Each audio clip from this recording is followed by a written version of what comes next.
Hello and welcome to Sports Fan Entertainment. 32 teams, 32 days, and today we're talking about the Los Angeles Chargers, a team that I've been talking about all off season. Man, I can't wait to pick them to win the AFC West.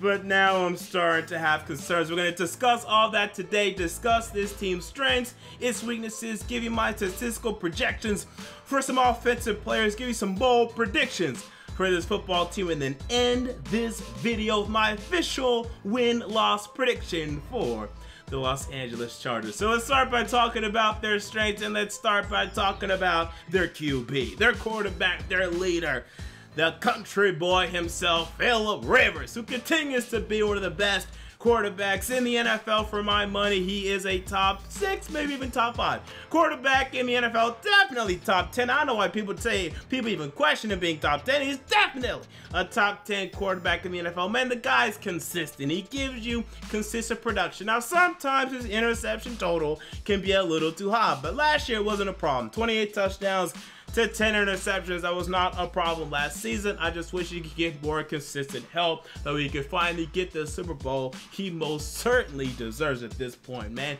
After everything he's given to this franchise, it's getting ridiculous. Outside of him, we also have the cornerbacks listed as a strength, and they are led by Casey Hayward. Oh my goodness, why the Green Bay Packers ever let this man go, the world will never know. I mean, can you imagine this guy teaming with Aaron Rodgers right now? It would be ridiculous. But they did, and now the riches go to you, Charger fans, as he's been absolutely spectacular. Last year was a dominant year for Casey Hayward, formerly of the Vanderbilt Commodores, anchor down, I might say. Okay, so I love Casey Hayward, and we also have Desmond King, okay, who the Chargers drafted last season. This guy impressed as a rookie in the slot, formerly out of Iowa. You know, this guy had been hyped up by everyone on the internet. The NFL GMs did not agree, and guess what? The internet fans were right. Desmond King is everything the internet thought he would be, and it sounds like they want to play more at safety, which I disagree with. Keep him where he was at. He was doing so well in slot corner. Keep him there. They also have Trevor Williams, the Chargers do. He played well last season. Now, unfortunately, they don't have Jason Verrett, whose NFL career at this point needs to be done. Torn Achilles for Jason Verrett. He will be out for the 2018 season. How unfortunate, man. This guy, one of the most injury-riddled careers I've ever seen in my life. Oh my goodness, I've ever seen in my life. But that starting 3 is a hell of a starting 3. And they also have Jalen Watkins, who's decent depth to me. So I like the cornerbacks in LA. Now, unfortunately, those are actually the only strengths I have listed for this football team. There's a lot of positions I think are pretty good, but not quite strengths. Let's go to the weaknesses, and then we'll discuss the ones in the middle. So the weaknesses for this football team, and I gotta start again with the offensive line. Now, it's improved. Okay, let's start with the left tackle, Russell Okung. He is improved, right? That is an improved left tackle that the Chargers have had over the past 5 seasons, right? No more King Dunlap, we're talking Russell Okung, and I like that conversation that we're having. No problems there. Now, Forrest Lamp ain't playing. No one knows if Forrest Lamp is ever going to play for the Chargers because these injury issues continue to be existent for this football team, continue to be existent for this franchise, and no one understands why. So our right guard position right now is a joke. Okay, no one knows who's going to be starting. Now, it looks like Michael Schofield, okay? And we don't want Michael Schofield starting anywhere, okay? So that's a problem at the right guard position. That's a huge hole and problem at the right guard position for the LA Chargers. Joe Barksdale at right tackle. Up and down, up and down. One of the most mediocre right tackles in the NFL. Nothing more than a hitman, than a mercenary that you bring in to play right tackle for a season or 2, but he's starting to linger around LA for too long. He's not good enough to be around here for as long as he's been. Mike Pouncey in the middle, who's getting older. The best years of Mike Pouncey are behind him. And left guard Dan Fien I like. Okay, he had a mediocre first year, but you know what? He's going to continue to improve. I'm fine with that. But in terms of this entire team, this is one of the weaker positions on this team, but not as weak as the next position, and that's tight end. As again, the LA Chargers are stricken by Satan or God or whoever they pissed off because the injury bug has hit this team again. Hunter Henry, torn ACL, out for the entire 2018 season. Antonio Gates sitting sitting at Wendy's waiting to be hired. No one wants to hire him. So now the Chargers, and including the Chargers, they don't want him. So now the Chargers are starting Virgil Green at tight end. Now Bronco fans know this more than anybody. I hate Virgil Green. This is one of the most below average tight ends I've ever seen in my life. We're talking 7 years this guy's played in the NFL. A season high of 237 yards and 1 touchdown. He has never caught 2 touchdowns in a season in his entire NFL career ever. And we're talking 7 seasons. He is not a prolific receiving tight end, and the Chargers need that. Not only 1, but they need 2. We saw how powerful they were with the Antonio Gates and Ladarius Green combination a couple years back. Antonio Gates, Hunter Henry combination last year. Now we're going from that to Virgil Green and some Madden-generated players behind him.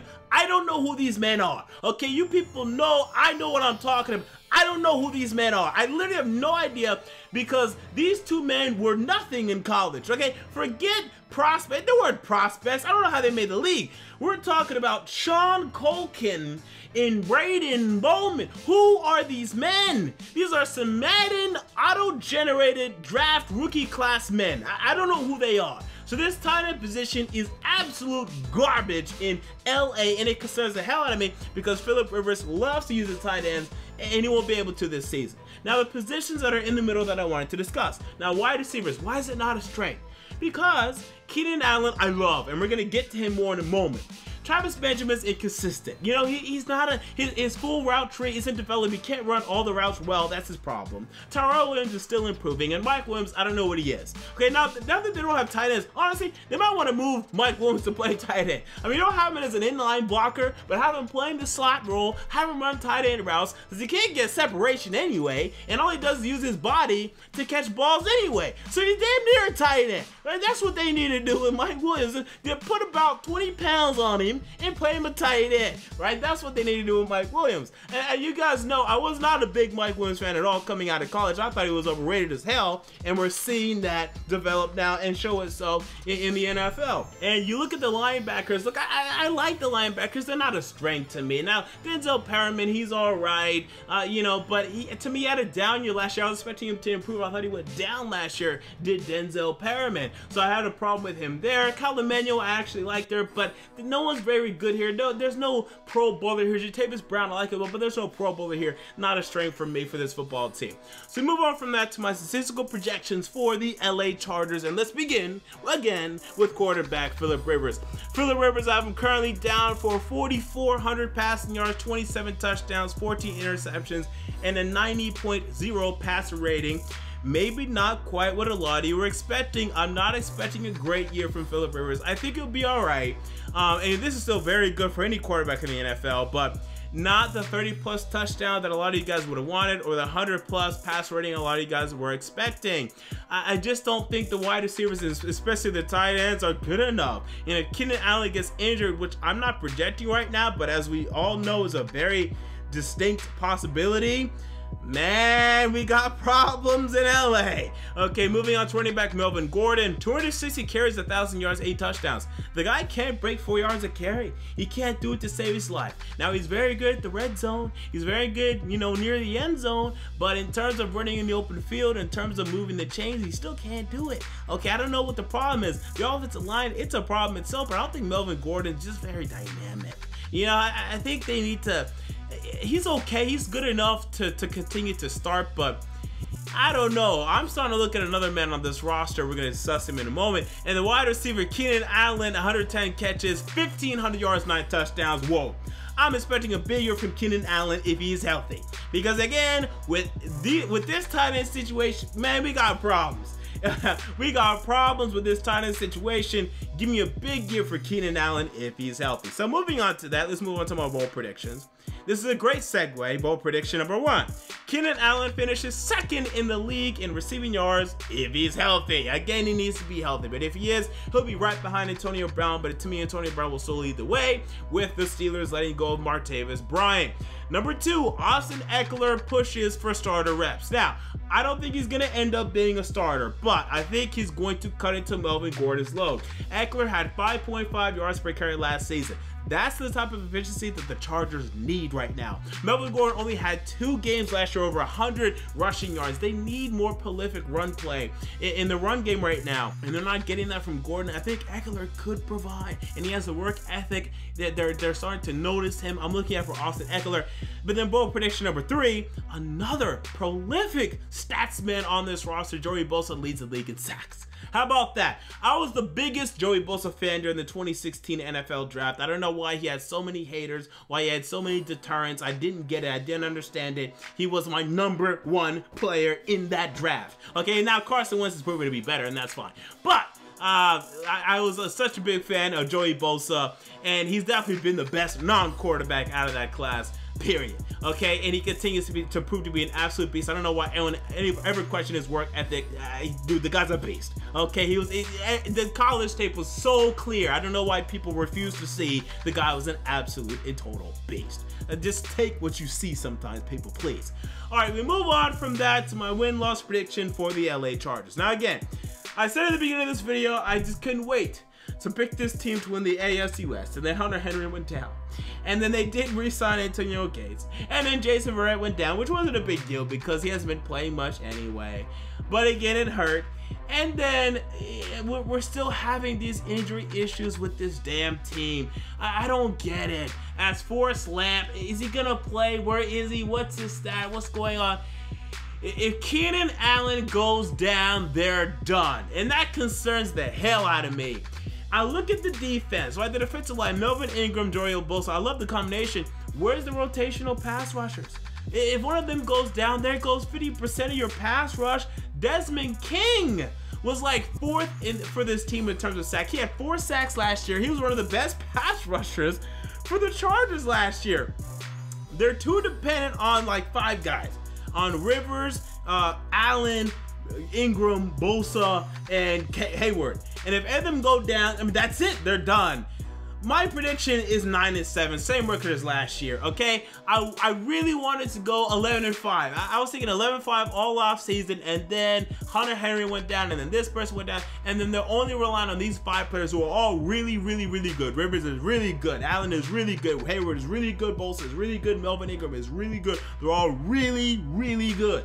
But I'm telling you, I don't like the depth on this roster right now. I don't like the injury plague surrounding them. I don't like it. Now, best case, okay, I'll still say 11-5.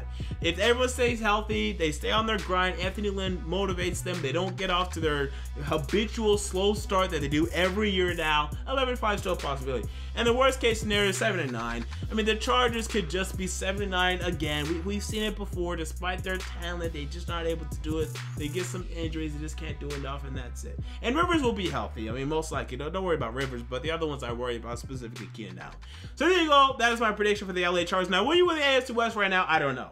I'm going to sit down and do the Chiefs and the Broncos later. I'm probably not going to pick the Broncos. So really, it's just you or the Chiefs, or maybe the Raiders. Raiders right now have done an 8-8. But if they re-sign Khalil Mack, as I said in my Raiders preview, things might change. Raiders, I'm starting to give a lot more credit after doing my Chargers analysis. We'll see about my Chiefs analysis. So right now, you guys, I have you guys winning the AFC West, but I may not have that in September. Make sure you stick around and subscribe for my September prediction for all of that. So there you go. Those are my thoughts on the Chargers. What are your thoughts? Comment down below. I want to know. If you enjoyed the video, make sure to like, comment, and most importantly, to subscribe. I'll be back tomorrow to discuss the Green Bay Packers. Will I have them making the playoffs? You may be surprised with the answer. All right, guys, it's been MJ, Sports Fan Entertainment, and I'm out. See you all later.